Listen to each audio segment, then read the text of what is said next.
संपूर्ण राज्यभरात आज आषाढी एकादशीचा उत्साह। विठुरायाच्या दर्शनासाठी मंदिरांमध्ये भाविकांच्या रांगा। दर्शनानंतर महिला वारकऱ्यांकडून समाधान आणि आनंद व्यक्त। आषाढी एकादशीच्या निमित्तानं पंढरपुरात विठ्ठल भक्तांचा मेळा। चंद्रभागेच्या तीरावर स्नान करण्यासाठी भाविकांची मोठी गर्दी। प्रति पंढरपूर मानल्या जाणाऱ्या म्हाड्याच्या विठ्ठल मंदिरामध्ये दर्शनासाठी विठ्ठल भक्तांची मांदियाळी। लोकप्रतिनिधींच्या उपस्थितीमध्ये पहाटे विठ्ठलाची महापूजा। तीर्थक्षेत्राचा दर्जा देण्याची मागणी। विदर्भाचा पंढरपूर म्हणून ओळखल्या जाणाऱ्या धापेवाडा विठ्ठल मंदिरामध्ये दर्शनासाठी भक्तांची गर्दी। आषाढीनंतर विठ्ठल रुक्मिणी इथे येत असल्याची आख्यायिका। फुलांची आकर्षक सजावट। छत्रपती संभाजीनगरमधील प्रति पंढरपूरमध्ये विठुरायाच्या दर्शनासाठी भाविकांची मोठी गर्दी। प्रति पंढरपूरमध्ये मोठ्या प्रमाणात दिंड्या पोहोचल्या। परळी शहरातील संत जगमित्र नागा मंदिरात आषाढी एकादशीच्या निमित्तानं भाविकांची मोठी गर्दी। पहाटे 3 वाजता विधिवत पूजा। 5:30 वाजता मंदिर भाविकांच्या दर्शनासाठी खुलं। आषाढी एकादशी निमित्तानं नागपुरातील गुरुदेव नगर परिसरामधील मैदानावर जमला भक्तांचा मेळा। मोठ्या उत्साहात नागरिक दिंडीमध्ये सहभागी।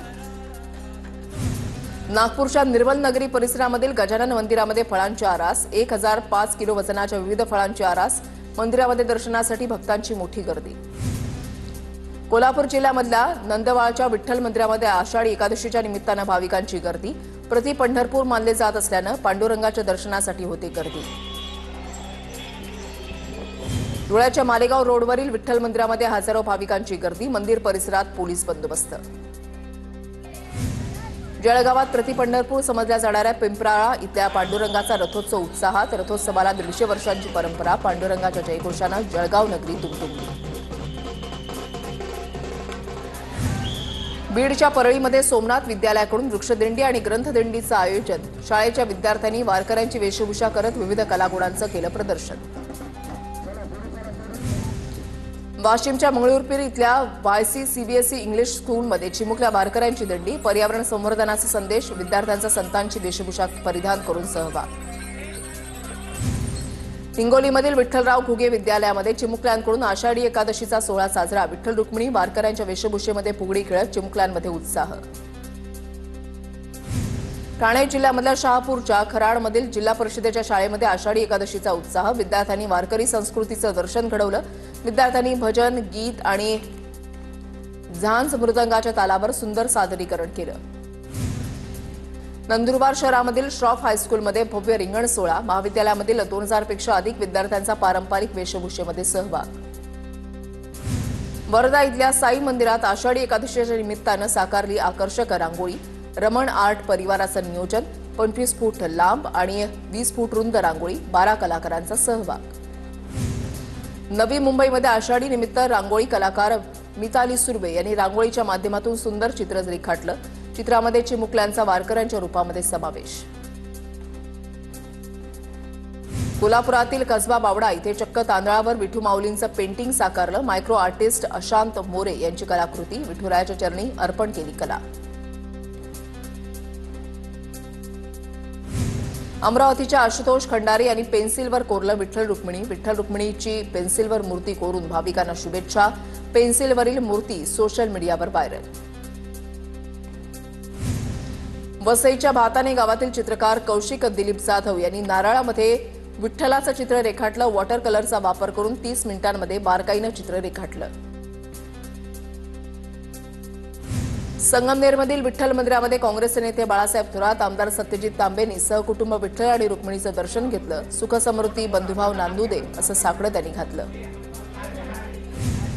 जळगावच्या पाळधी इथे शालेय मुलांच्या दिंडीमध्ये मंत्री गुलाबराव पाटलांचा सहभाग। दिंडी खांद्यावर घेऊन पांडुरंगाचा जयघोष। चिमुकल्यांसोबत फोटो काढून त्यांचा उत्साह वाढवला।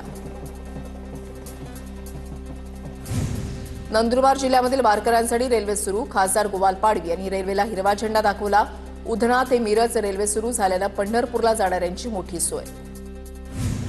नंदुरबार आगारामधून दर तासाला पंढरपूरला जाण्यासाठी बस सेवा सुरू। 100 पेक्षा अधिक बसेसची सुविधा। 45 प्रवासी बसमध्ये आल्यास लगेच बस पंढरपूरच्या दिशेने रवाना होणार।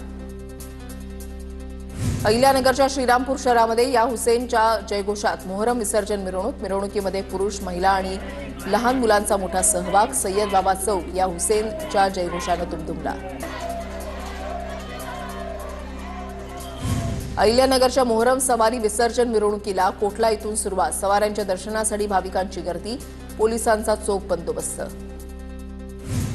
राज्यातील पुढील 2 दिवस मुसळधार ते अतिमुसळधार पावसाची शक्यता, पुणे जिल्ह्यामधील घाटमाथ्याला हवामान विभागाकडून रेड अलर्ट जारी।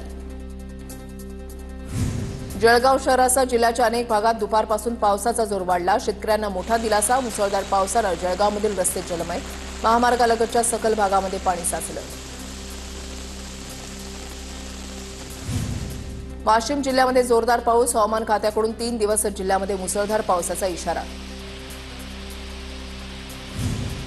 कल्याण डोंबिवलीमध्ये मुसळधार पावसाची हजेरी, हवामान खात्याकडून पुढील 2 दिवस मुसळधार पावसाचा अंदाज। पालघर जिल्ह्यामध्ये मुसळधार पाऊस सुरू आहे, सूर्या प्रकल्पाच्या धामणी धरणाचे 5 दरवाजे उघडले, धामणी आणि कवडास धरणामधून सूर्या नदीमध्ये 40,000 क्युसेकनं पाण्याचा विसर्ग सुरू।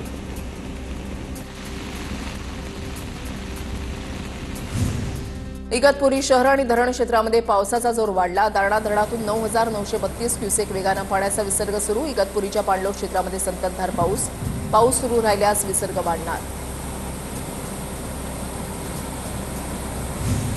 नाशिकमधील भावली धरणाच्या पाठोपाठ भाम धरणही भरलं, मागील वर्षीच्या तुलनेमध्ये 21 दिवस अगोदरच भरलं भाम धरण, धरणाच्या सांडव्यावरून विसर्ग सुरू। नाशिकचे गंगापूर धरण 60% जास्त भरलं, गंगापूर धरणातील पाण्याचा विसर्ग वाढवला, गंगापूर धरणातून 5,186 क्युसेकनं गोदावरीमध्ये पाण्याचा विसर्ग।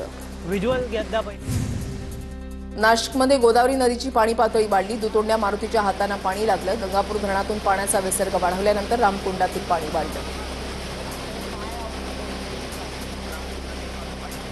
नाशिकच्या सोमेश्वर धबधब्यावर जाण्यास पर्यटकांना मज्जाव, गंगापूर धरणातून पाण्याचा विसर्ग केल्यानं पाणी पातळीमध्ये वाढ, सुट्टीमुळे पर्यटकांची गर्दी, अनुचित प्रकार घडू नये यासाठी पोलीस बंदोबस्त तैनात। नाशिकमधील रामकुंडामध्ये पाण्याचा विसर्ग वाढवल्यानं तरुण अडकला होता, स्थानिक तरुणांनी आणि रेस्क्यू टीमनं तरुणाला बाहेर काढलं, तरुणाला सुखरूप बाहेर काढल्यानं दुर्घटना टळली। नाला सोपाऱ्यामध्ये पावसामुळे मुख्य रस्ते पाण्याखाली, आसोळे, नागिनदास पाडा, संकेश्वर नगर आणि गाला नगरमधील रस्त्यावर पाणी, पावसाचा जोर दिवसभर राहिल्यास घरांमध्ये पाणी शिरण्याची शक्यता। पिंपरी चिंचवडसह मावळ तालुक्याला पाणीपुरवठा करणारा पवना धरण 72% भरलं, पवना नदीपात्रामध्ये विसर्ग सुरू, 15 जुलैपर्यंत विसर्ग सुरू राहण्याची शक्यता। भंडारा जिल्ह्यामध्ये पावसाची संततधार सुरू, सततच्या पावसामुळे वैनगंगा नदीच्या पाणी पातळीमध्ये वाढ, गोसेखुर्द धरणाच्या 27 दरवाजांमधून विसर्ग सुरू, नागरिकांना सतर्कतेचा इशारा।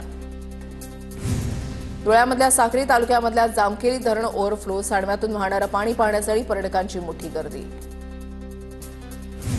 सांगलीच्या चांदोली धरणातून वाडा नदीमध्ये विसर्ग सुरू, 4,500 क्युसेकनं पाण्याचा विसर्ग करण्यात येत असल्यामुळे नागरिकांना सतर्कतेचा इशारा। सांगलीच्या चांदोलीमध्ये संततधार पावसामुळे छोटे मोठे धबधबे प्रवाहित, परिसरामध्ये हिरवळ, पर्यटनासाठी आकर्षणाचं केंद्रबिंदू। सिंधुदुर्गमधील पर्यटन स्थळांवर रविवारमुळे पर्यटकांची गर्दी, आंबोली, कावळेसाद तसंच सावडाव धबधब्यावर पर्यटकांची गर्दी, सावडाव धबधब्याच्या ठिकाणी मुंबई, पुणे, कोल्हापूर, बेळगावचे पर्यटक दाखल। अहिल्यानगरमधील भंडारदरामध्ये धोकादायक परिसरामध्ये पर्यटनासाठी गर्दी, पावसामुळे परिसरात बंदी असतानाही पर्यटकांची गर्दी। परभणीच्या गंगाखेडमधील वडवणी ते कातकरवाडी रस्त्याचं काम ग्रामस्थांनी थांबवलं, आमदार रत्नाकर गुट्टेंनी रस्त्याचं काम थांबवल्यानंतर गावाला भेट दिली, ग्रामस्थांच्या चर्चेनंतर रस्त्याचं काम पूर्वपद। नाशिकमध्ये अंत्यसंस्कारासाठी प्लास्टिकचा आधार घेण्याची वेळ, स्मशानभूमीला शेड नसल्यानं मृतदेहाची अवहेलना, जांभूळपाडा गावामधली घटना, प्रशासनाकडे लक्ष देण्याची मागणी। गोंदिया जिल्ह्यामध्ये वनमहोत्सव उत्साहात साजरा, 10 कोटी वृक्ष लागवडीचा संकल्प, 4.5 लाख वृक्ष लागवडीचं उद्दिष्ट, नवेगाव बांध गुडरी गावामध्ये 22,000 वृक्षांची लागवड। गडचिरोली पोलीस विभागामार्फत अनेक दुर्गम भागामध्ये वाचनालय सुरू, पोलिसांकडून आदिवासी विद्यार्थ्यांची स्पर्धा परीक्षा, 24,200 विद्यार्थ्यांनी दिली परीक्षा।